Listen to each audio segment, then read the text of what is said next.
I understand that you've written quite a bit about the freedom colonies around the area, around East Texas. So if you could give me a little bit of background about Neylandville. I know it's a pretty broad question, but I know that there's a lot of history, so I don't want to be too specific on questions at the beginning. If you can just give me like a little bit of background about the colony of Neylandville. Neylandville is typical of the freedom colonies in some respects.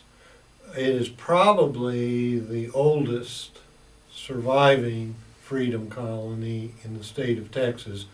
I don't know of any that are older than Neylandville.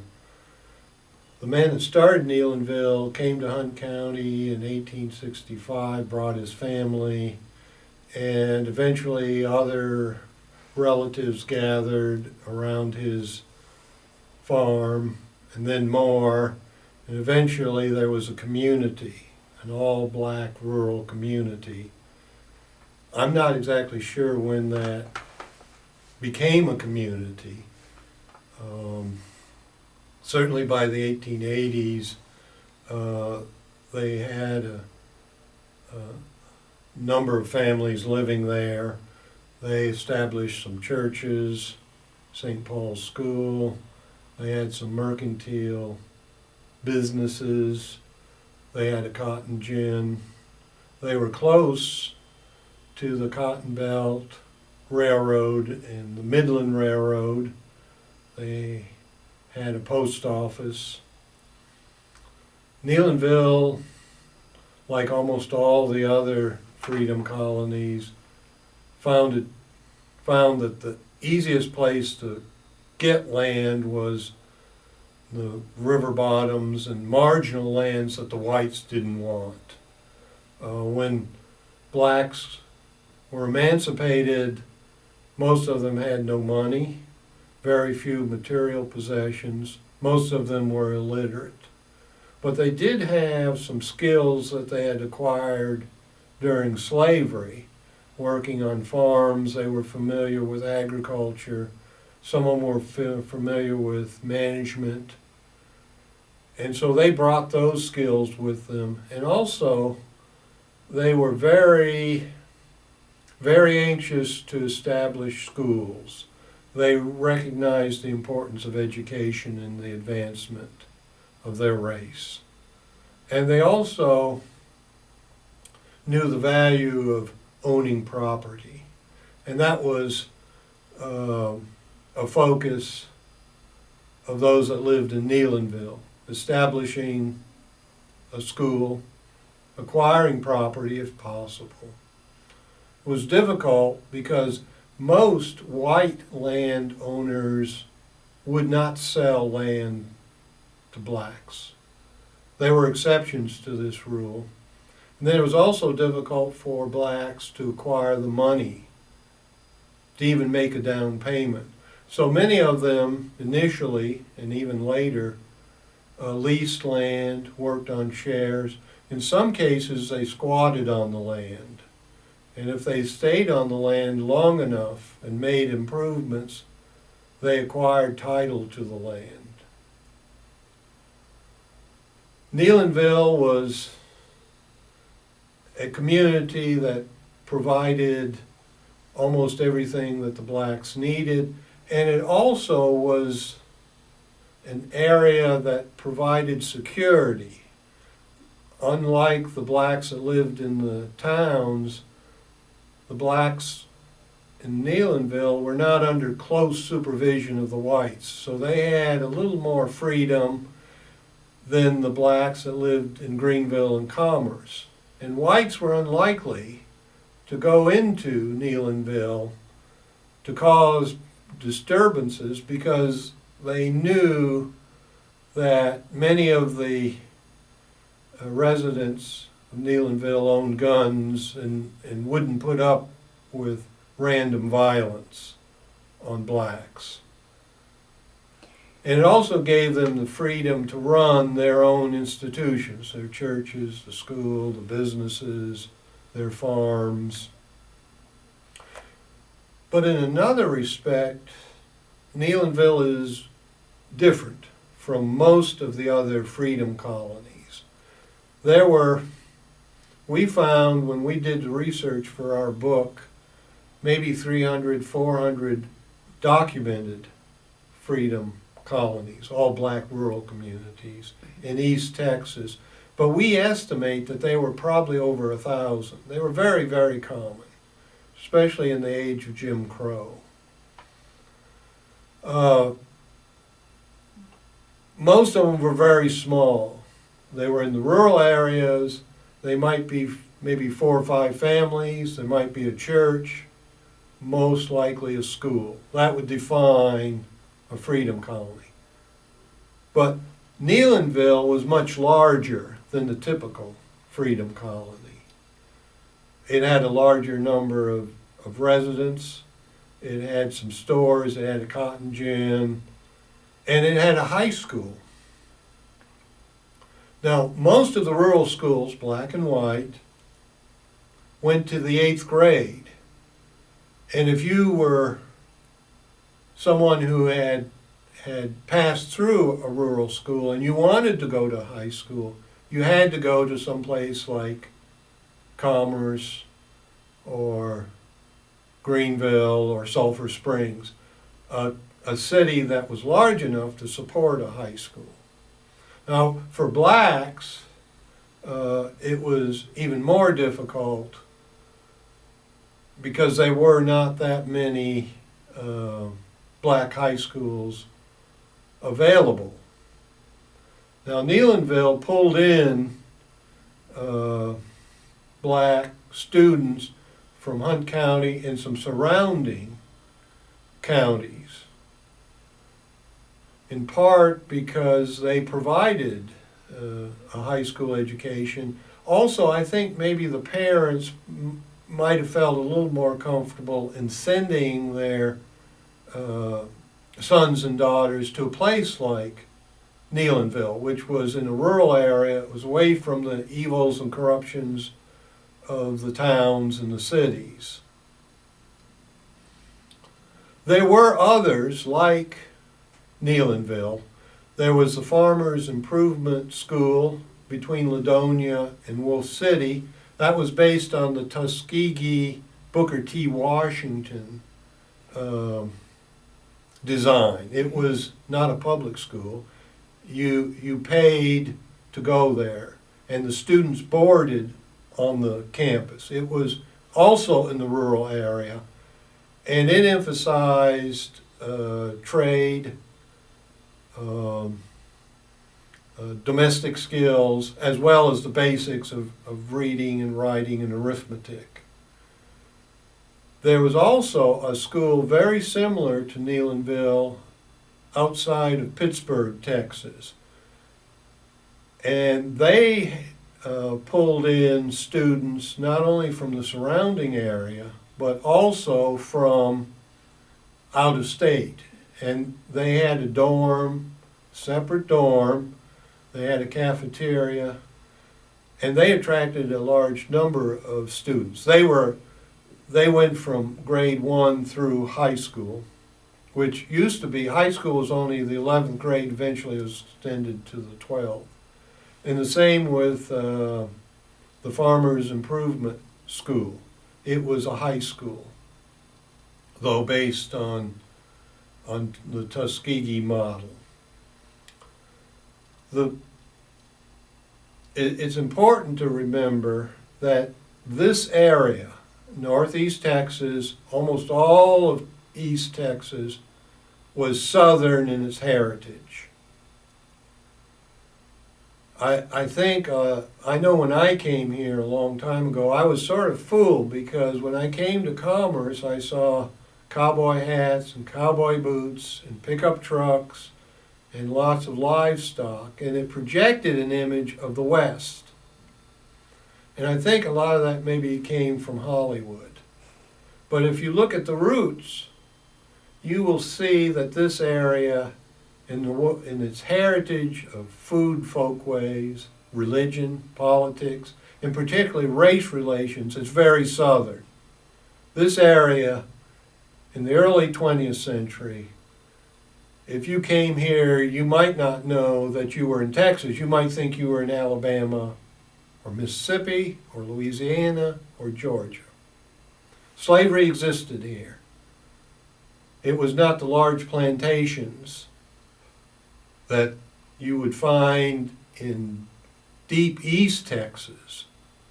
There was very little cotton grown here, but slavery was very much part of Hunt County's early history. There's an article in the Southwestern Historical Quarterly by Cecil Harper on slavery in Hunt County. And it existed here without cotton. Also, if you want to do more exploration of the southern heritage of this area, you need to read Randolph Campbell's Empire for Slavery. It's a history of slavery in Texas. And there is a section in that book on slavery in Hunt County. And he very much argues that the people that came into this area were Southerners, 80% of them. And they brought with them not only their material possessions, but a outlook on life that they inherited from their Southern heritage that they brought here. So Neylandville still exists. It's still very much a all black community. Most of the black communities have disappeared. In part, it was due to the blacks leaving the rural areas and finding better job opportunities and employment in the large cities of Texas and the West Coast, the East Coast, the Midwest. That certainly happened in Hunt County. That's one reason why St. Paul's closed.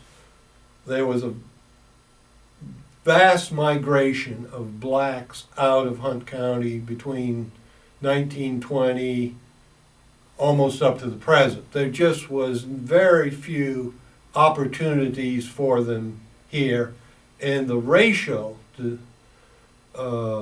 discrimination and racial hatred of the whites toward the blacks was another factor that drove them to the north and the west, where segregation existed to some extent, but it was not quite as intense as it was here. So, as far as like the difference between Neylandville and Commerce, Neylandville was a completely black community, whereas Commerce had the Norse community, which was still a section of Commerce. Is that what you mean by the differences of freedom colonies like Neylandville, where it was pretty much 100% African American, whereas in Commerce you were separated by those railroad tracks or some sort of actual landmark separation? That's right. Almost all the cities had black sections to them. They were called quarters, and they had names in many cases. For example, Greenville had 3 or 4 black sections that were fairly wide, fairly well defined in terms of their boundaries. Now, the boundaries of these black quarters in a town like Greenville would butt up against whites. Okay. And the blacks that lived in a town like Greenville were usually, the women were domestics, cooks, they did laundry, they ran boarding houses. The men worked the railroad, the cotton compress, the gins, day laborers. They were not rural. Whereas people that lived in Neylandville or the Freedom Colonies, they were in a rural environment. Some cases they were farmers. They owned their own land, or leased their land, or sharecropped it, or they were agricultural workers. And it was self-contained, you're right, exactly, all black, and then the area surrounding would be farmland. And there would be white communities nearby. So the very fact that they were located in areas, undesirable areas of the rural areas, river bottoms, marginal land, they were sort of overlooked or neglected or protected by the fact that they were in one area away from the whites. Mm-hmm. Now, the blacks in Neylandville and some of the other freedom colonies during this time period when segregation was the rule and racial discrimination common and violence against blacks very common, the people that lived in Neylandville and the people that worked at St. Paul's were very careful in courting the favor of the white power elite in Greenville and Commerce. What they would do, Neylandville, when they had graduation ceremonies, they would invite the county judge, they might invite the mayor of Greenville, they might invite the county superintendent to come and participate in the ceremony or be invited to come to the ceremony. When they had sporting events, they would invite the whites. Or if they had a play or musical.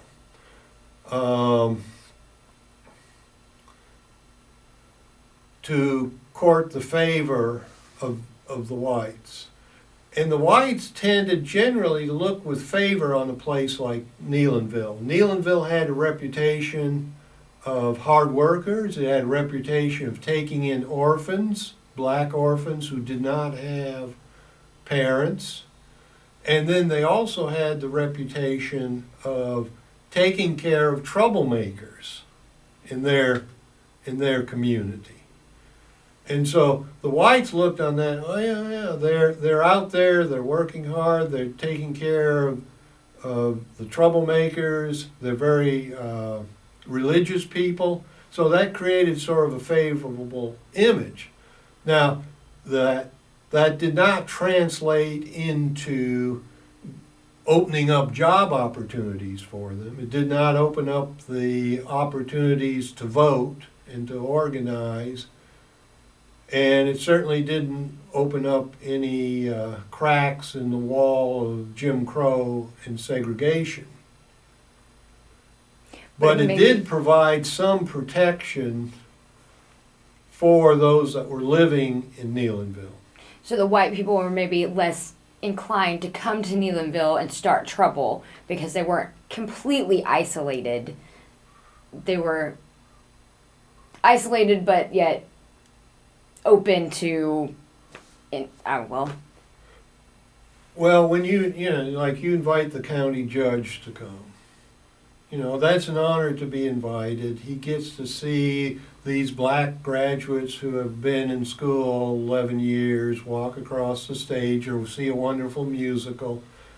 And then if something does happen, say some teenagers ride through and throw stones or something, the blacks can call the county judge and say, hey, this happened, and then he can talk to the sheriff, and the sheriff can make sure that doesn't happen again. Okay. That kind of relationship. Now, in some cases, blacks would establish relationships with white landowners in the rural areas. And then if another white went up to that black and said, oh, well, you need to sell me your cotton for less than what's going other places, that black might not be able to have any recourse, but he could, if he has a white patron, that white that comes up and tries to intimidate that black knows that his white patron might get on his case. Okay. there's a sort of in some cases, blacks would establish a positive relationship with a white landowner, and then that white landowner might sell land to the black, or might provide him some protection, because blacks were really at a disadvantage when they encountered whites, or even when they got into the legal system, they were at a disadvantage. Because blacks had very few rights that would be recognized by whites. Just the idea when they walked down the street and a white came up, the blacks were supposed to get out of the way. If you look at that Huey book on Blackest Land, the Whitest People, she cites cases of misjustice in the criminal system in Greenville and Hunt County in the 20s and the 30s and the 40s, where blacks were in the white. They went to the sheriff or the police chief, and they got into the courts, and they didn't get justice. They didn't get redress. Okay. So that was the kind of thing that, we might say, oh, well, those people in Neylandville were Uncle Toms. And, they were trying to court the favor of whites, but, what other alternatives did they have? The blacks in Hunt County represent, if you look from, say, the 1860s up to the present, 12 to 15% of the population. So they're clearly in a minority.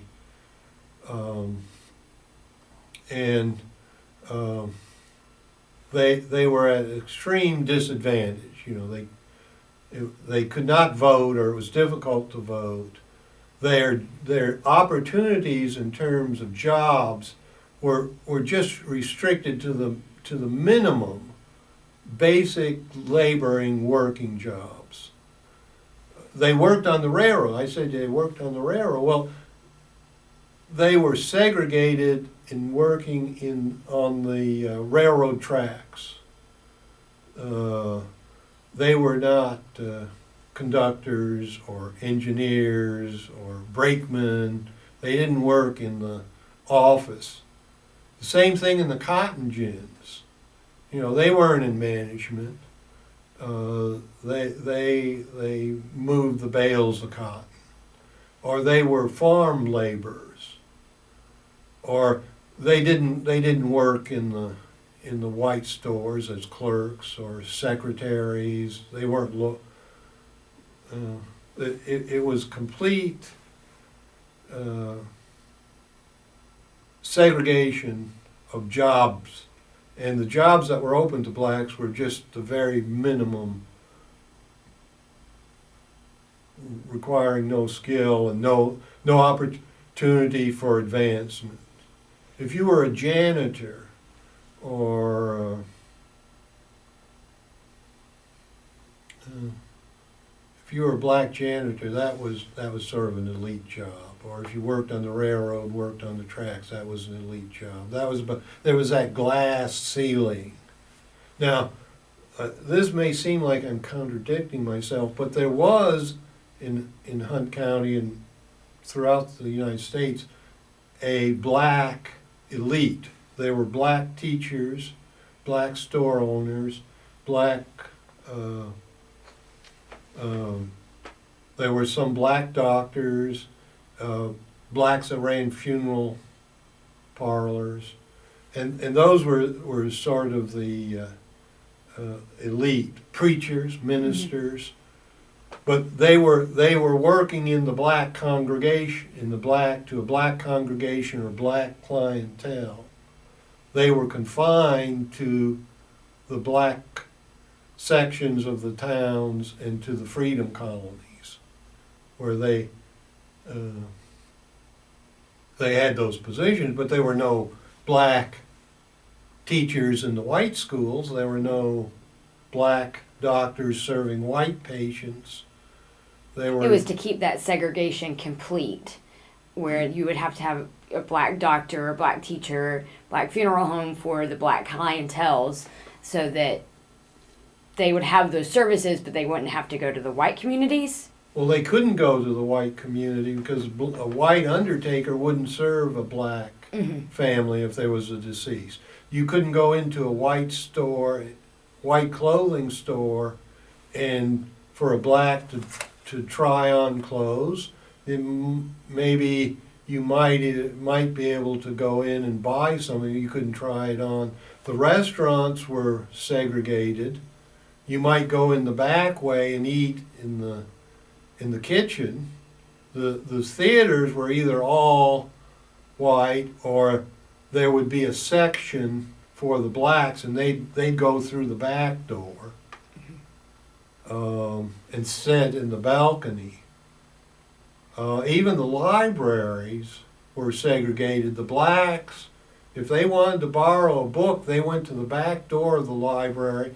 The librarian would get out. There was a special section of books for blacks, and then hand the books out to the black in the back. And in some cases, the librarian just take the closest book he could see and give it to the African American. The cemeteries were segregated. In some cases, there was a little crossover. For example, I remember seeing an ad in the one of the Greenville newspapers. This was in the 1920s, and there was a black musical group that was coming to Greenville, and it was in an auditorium, and there was a little ad that said this is a black African American musical group, and they're going to be performing. And then in little small print it said African Americans can attend, they'll sit in the balcony. So even when the black band came, sometimes the audience was all white. Now,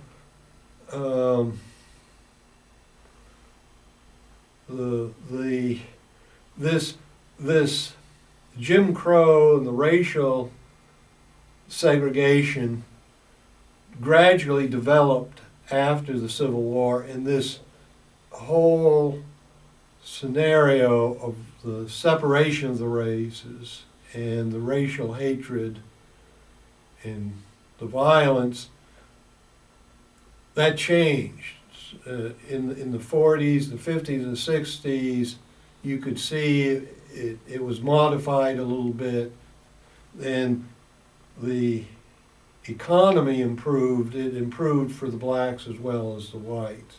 So it's not a monolithic portrait that maybe it may seem like I'm portraying a monolithic portrait of this, but and they were each community might be a little different, and there might be cases where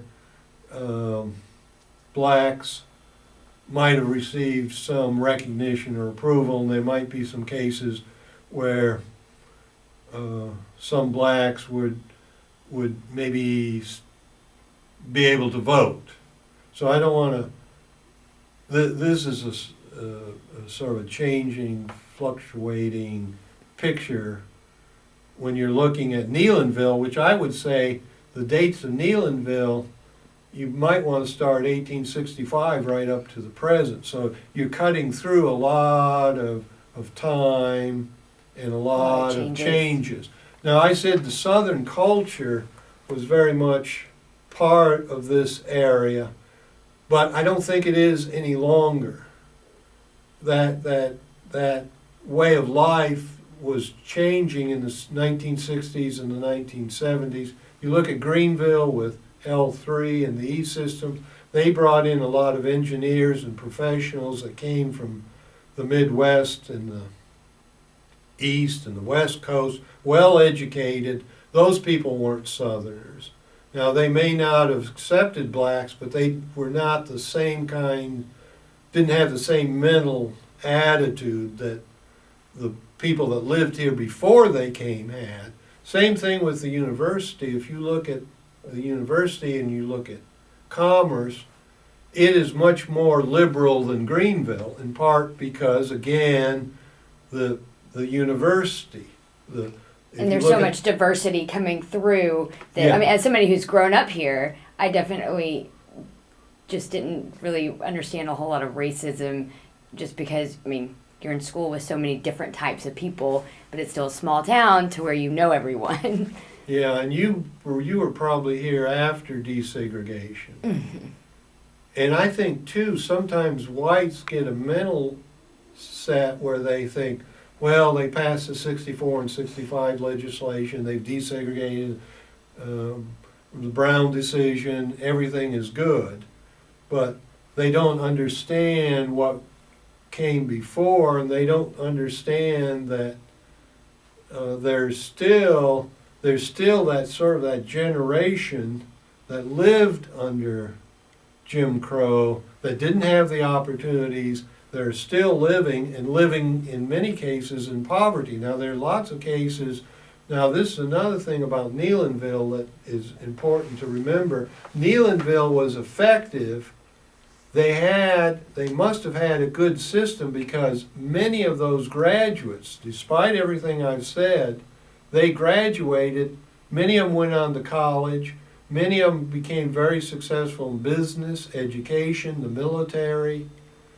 They became those elite blacks that you were speaking about earlier. Well, I'm talking, some of these, I'm talking about the black students, the African American students that went to Neylandville and graduated from high school. For example, one of them that graduated from high school, she became president of the school board in Dallas.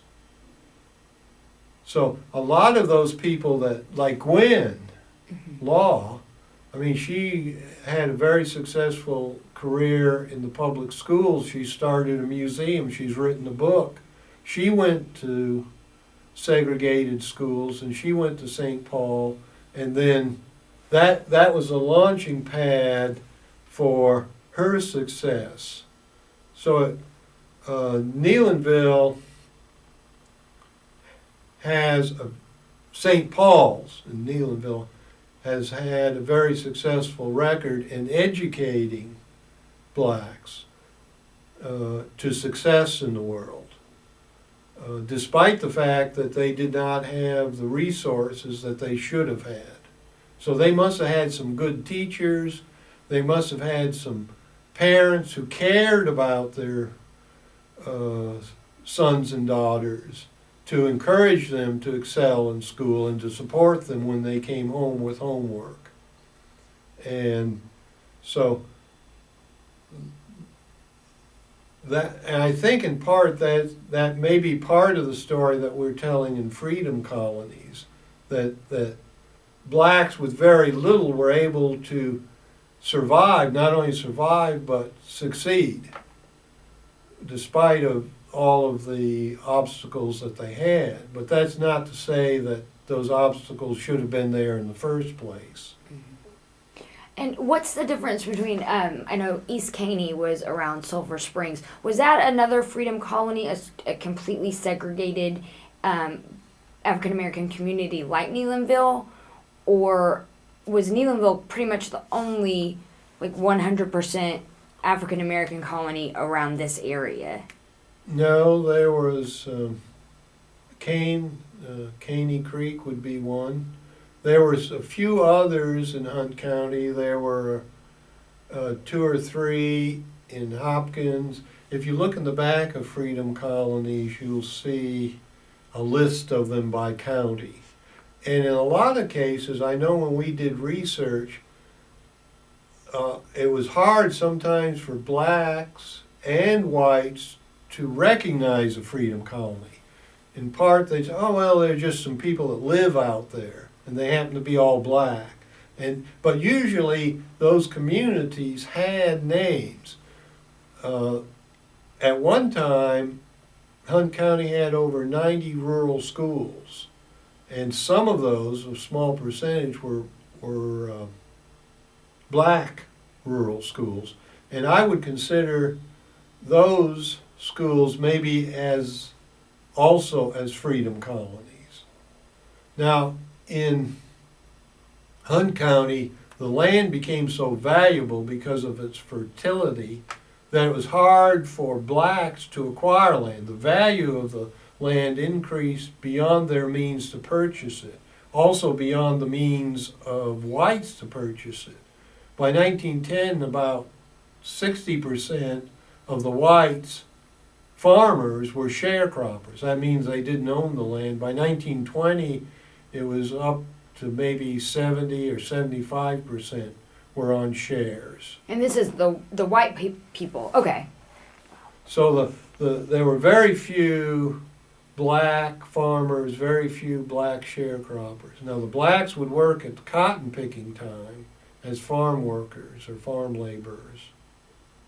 So the blacks in Neylandville, I know that it was established by a former slave that had his slave owner had given him his freedom, Robert Neyland, and was he given the land by Robert Neyland, or he was just given his freedom? He was a slave in Hopkins County, and I understand that he earned his freedom. Okay. He bought his freedom, and then he was earning money to buy his wife, and he had some children. And then emancipation came, and he moved from Hopkins County to Hunt County and settled in what would become Neylandville. And that was probably a good time for him to come to Hunt County because it was less populated than Hopkins County. There might have been maybe 5,000 people in the whole county. So it would be easier for him to acquire land and start a settlement. He probably just wanted a place for his family and whatever he could find. And then by accident or chance, others gathered by him, and eventually they started a church and a school, and it grew from there. It is sort of like the white communities. They were white communities throughout the county that had schools and some churches, maybe some businesses, a cotton gin. They said there was a cotton gin maybe every 3 or 4 miles, and a rural school every 2 miles, so the kids could walk to school. So the county was primarily rural farming with the cash crop cotton starting in the 1880s and the 1890s. But the farmers, they grew cotton to make cash, but they had big gardens. They grew corn and oats for their livestock. They raised pigs and chickens, had milk cows, maybe had 30 or 40 acres. That was all about what a family could handle. These were mostly almost all whites. Mm-hmm. But they were poor. The idea was that you start out as a sharecropper, save money, and then you could lease the land, save more and buy the land. That worked, but when the value of land became so high, the poor whites got stuck as sharecroppers. And the whole southern economy was, after the Civil War, very depressed and poor. And so the whites were poor, and then the blacks were less prosperous than the poor whites. And so this whole area it grew in part because of the rich soil and the cotton, and people made money growing cotton, but the sharecroppers didn't make a lot of money. But between 1920 and 1970, the population of Hunt County decreased every decade.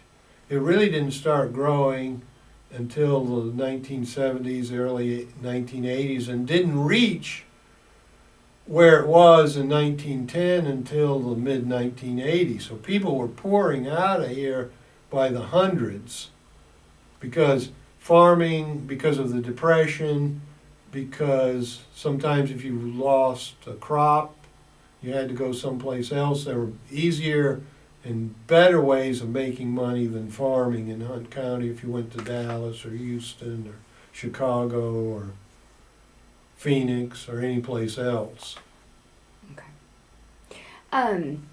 We're almost out of tape, but is there anything as far as like the historical part of Neylandville or St. Paul school that you want to add for at least this section of the interview? There's a historical marker there. Commerce back in the late 1980s honored the people in Neylandville with a historical marker, and Maud Johnson and Dorothy Moore put together a history of Neylandville. It's primarily source documents. And I believe that was maybe the first time that a community like Neylandville and a school like St. Paul got recognized in our county. We really don't have very many historical markers for the blacks, and they played an important role in the development of the county. They came here with the early settlers in the late 1830s as slaves. I would also like to suggest that you look at the Dallas Morning News archives online. I know in the 80s and the 90s they had, I believe, 2 stories on Neylandville. And you can go in there and type in a keyword like Neylandville and then click, and it will pull up all the articles that ever appeared in the Dallas Morning News between 1888 and the present, and it's full text. You also ought to go to the W. Walworth Harrison Public Library website, and they have an index to the Herald, the Banner, and the Messenger, and it's a partial index, but you can type in a keyword like Neylandville and it will pull up all of the stories that appeared in those 3 newspapers since the early part of the 20th century. And then you'll have to go to the newspapers to get the actual article. Yeah, and I was going to talk to Cheryl Westhaver as well. My mom works at the library and is on the library board, and she says that Cheryl is the person to go to as far as like commerce history. Well, she should have the information on the historical marker and some other information. I wish you the best. Another place I would go would be the Texas State Historical Association online and index or access the Handbook of Texas. And again, you type in Neylandville and it will pull up everything they've got in their database. Okay. And have you looked at the Handbook of Commerce? That may have an entry on Neylandville. I've looked at the pictorial history of commerce that they just recently have done, but I haven't looked at the Handbook of Commerce. Look at that, because the Handbook of Texas and the Handbook of Commerce, they're like an encyclopedia. Mm-hmm. And at the end of the entries, they'll have a bibliography. Okay. And those, I think, I won't guarantee, but I think there should be entries in those 2 online databases on Neylandville. It won't be very much, But but it might give you some sources.